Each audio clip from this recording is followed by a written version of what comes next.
wonderful. And just like you, it was my own curiosity about nature that led me to working right here at SeaWorld.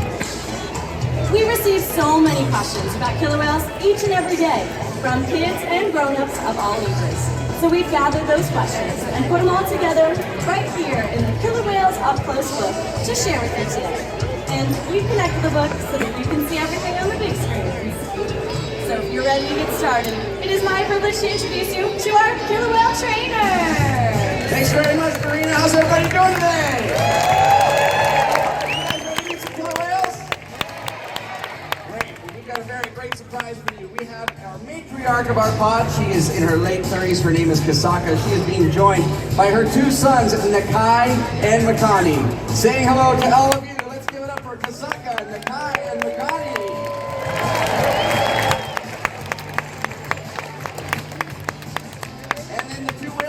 Likely find swimming with each other at all times. We have our young male, he is 13 years old, and our oldest whale here, Corky, who is 52 years old. Jumping right over here for you the first time, here is Corky and Ike.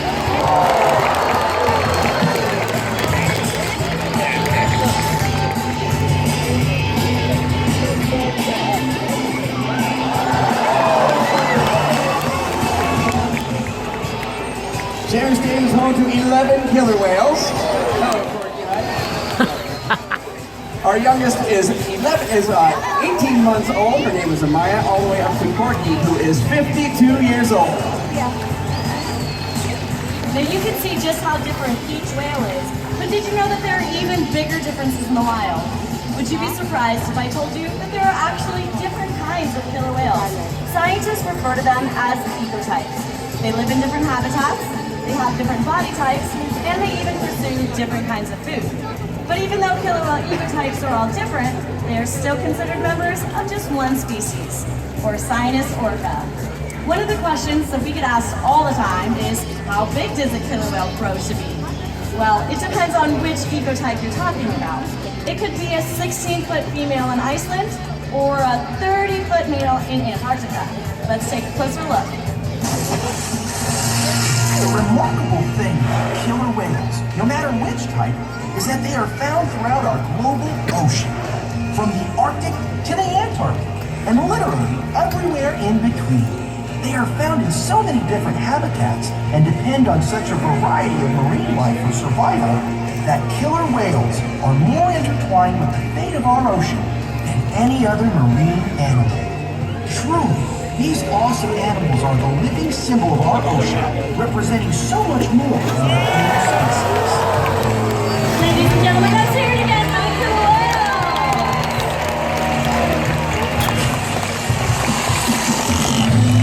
Alright, it's time to check out some of these great questions.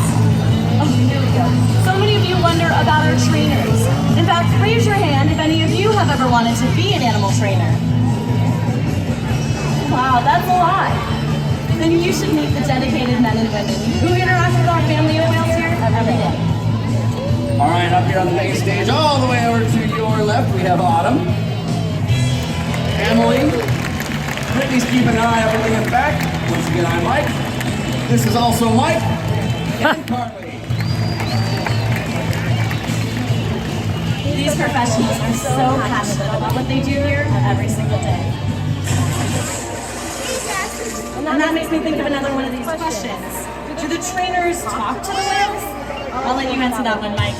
All right, Marina, yeah, we may not talk to the whales like you and I talk to each other, but we have taught them different hand signals in order for us to communicate with them.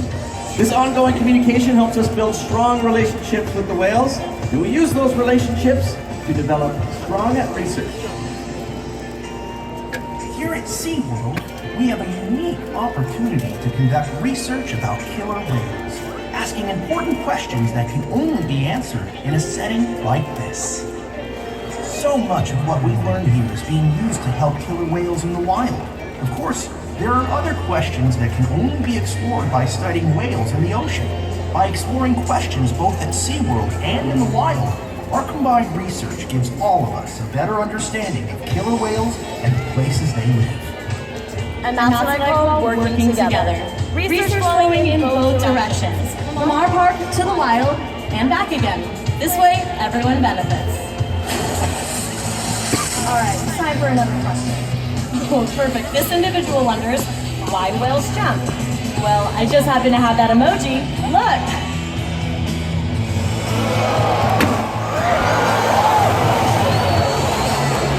You know, killer whales communicate in a lot of different ways. Sometimes they vocalize, and sometimes they use their body. A big jump like that is called a breach. They're making a sound on top of the water. When a whale uses their body to slap the surface, they're creating a commotion, both above and below the surface.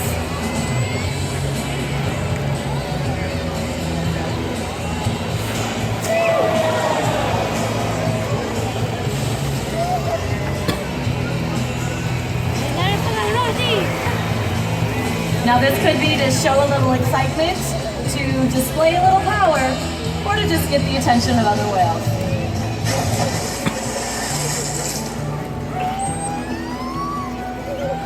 Now you've all heard of SeaWorld's youngest killer whale, Amaya. In fact, our SeaWorld social media fans actually helped us to name her. Here at SeaWorld, we've seen newborn calves rely on their mothers for everything, from the very first moments of birth. As a calf grows and gains some independence, it is looked after by other whales in the pod too. They help the mother protect the calf, teach it survival skills, and show the calf how to romp and play. Killer whales live in family-like groups known as pods. Like human families, their pods can range in size, from just a handful of whales up to a few dozen.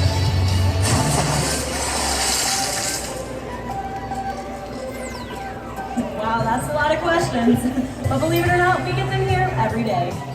We sure do. Killer whales communicate with each other using all sorts of sounds. Let's listen.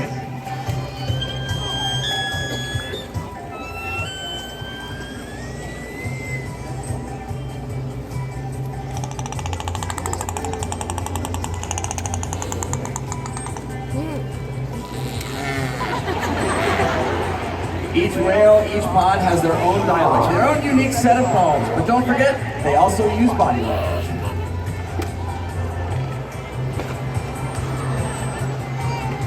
Sometimes they'll even blow bubbles, or bump into each other, or scratch each other using their teeth, causing what are called rake marks. These are the multi-line marks that you may see on the skin of killer whales and dolphins. It's just one of the ways that the animals display dominance over one another during social interactions, in the wild and at SeaWorld. Now you've just seen that killer whales use vocalizations to communicate with each other, but how do we communicate with them? Through hand signals, that's right. Here at SeaWorld, we communicate with our whales, and we want to make sure that the next generation can do the same.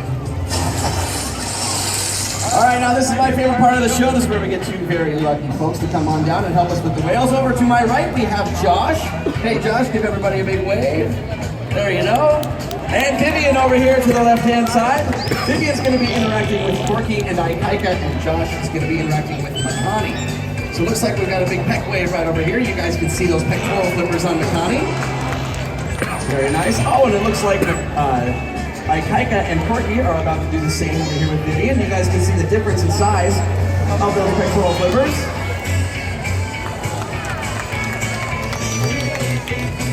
Josh gonna shoot and score. Very nice.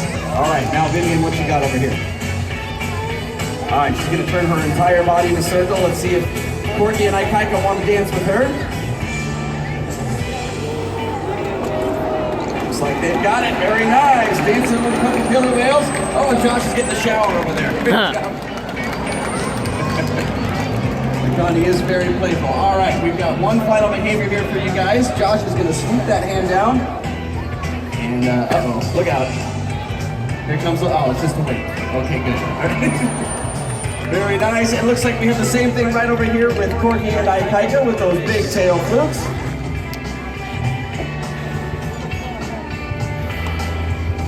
There we go. Very nice. Good job, Vivian. All right, let's give it up for Josh and Vivian, everybody. Thank you guys very much for coming to SeaWorld today. We do have a couple whale tail necklaces for you so you can always remember your encounter with these amazing animals. One more round of applause for our volunteers, everybody.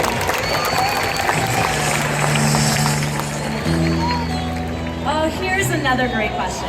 Who takes care of you, Shamu? I love this question because it lets us show you how we care for these extraordinary animals. All right, my good trainers ready?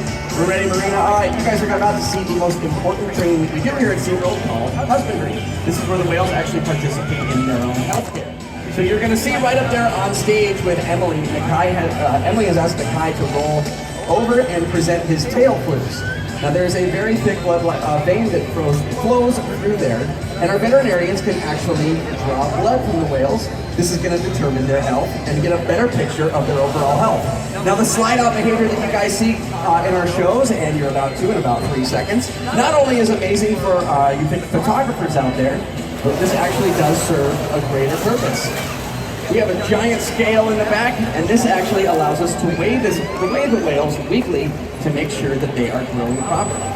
Now the high energy behaviors that you guys see in our show and out in the ocean not only are there because they look spectacular, but it also ensures that the whales get the proper amount of exercise that they are going to need each and every day.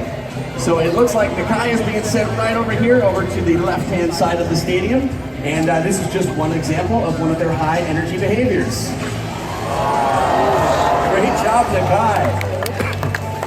Alright, I know that our guests also wonder, how much does a killer whale need to eat in order to stay healthy? Well, just like you and I, killer whales have different dietary needs.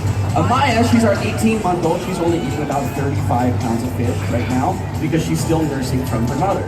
Now, her dad, Ulysses, he weighs almost 10,000 pounds. He's eating anywhere between 180 and 190 pounds of fish every single day. Now, it's important to note that no matter what happens to the whales during their day, they are going to get every single fish that they need. And because we've been able to determine how much a killer whale eats at different stages throughout their life, researchers in the field are able to use this information to determine if the ocean habitats they live in are healthy enough for killer whale populations to thrive. And this kind of information is invaluable. You know, food, exercise, and physical exams from our veterinarians are not the only thing that our killer whales need.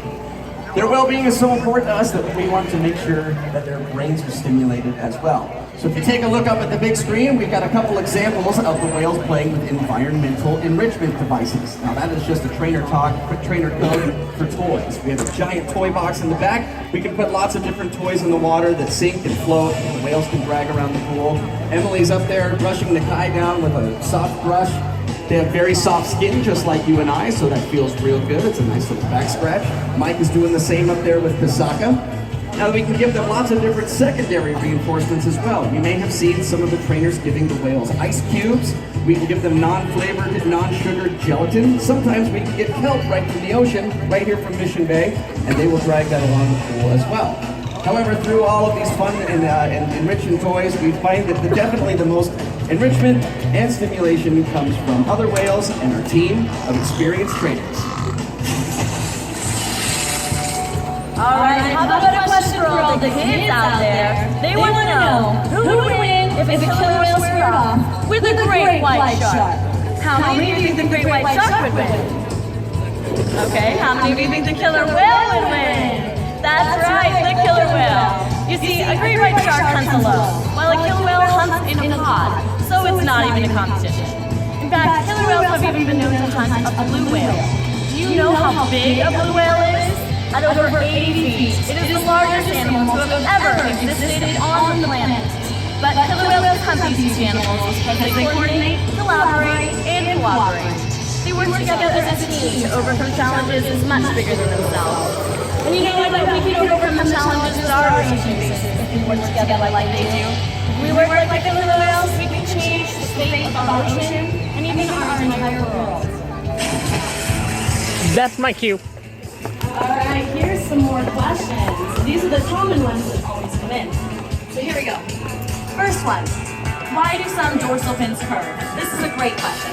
Dorsal fins do not have any skeletal support, such as bones or cartilage, to support their height and weight. They're made up completely of connective tissue. If an animal spends more time at the surface, it's likely that the connective tissue in their dorsal fins will weaken, causing their fin to bend.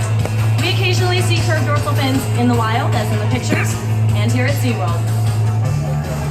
Next question, how fast can they swim? Well, depending on their body weight, killer whales can swim up to 30 miles per hour. Let's check it out.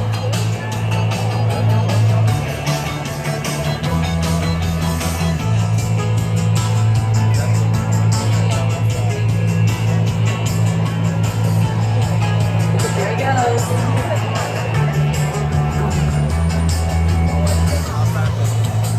All right, next question. How much water can their tail splash? Oh, well, their tail, or flukes as they're called, can fling a whole lot of water about halfway up these stands. Last one. If all the whales splashed all at once, could they get the whole audience wet? Oh, maybe not the whole audience.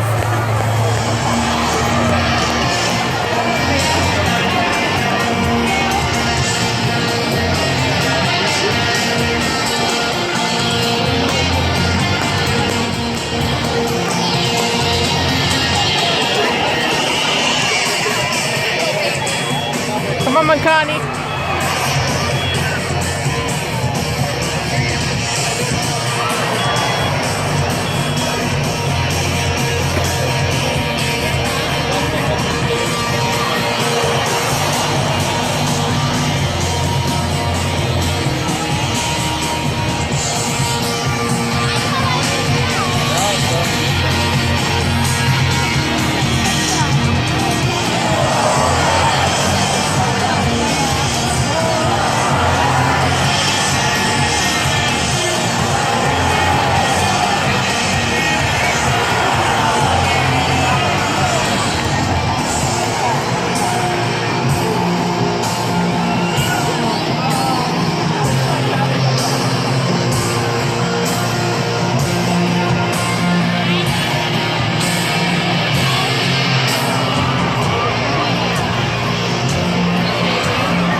That was refreshing. Killer whales are so inspiring. In fact, the more we learn about them, the more we see that they truly represent more than just themselves. To better understand the killer whale is to better understand the ocean. So never stop wondering about the natural world around you. And be sure to visit SeaWorldSanDiego.com for your free download of the Killer Whales Up Close book and share it with your family and friends. From all of us to all of you, thank you for coming, thank you for wondering, thank you for caring. We hope you enjoyed this presentation of Killer Whales Up Close. We hope to see you at our One Ocean show at 5 o'clock. Have a great rest of your day here at SeaWorld San Diego, everybody. Bye-bye.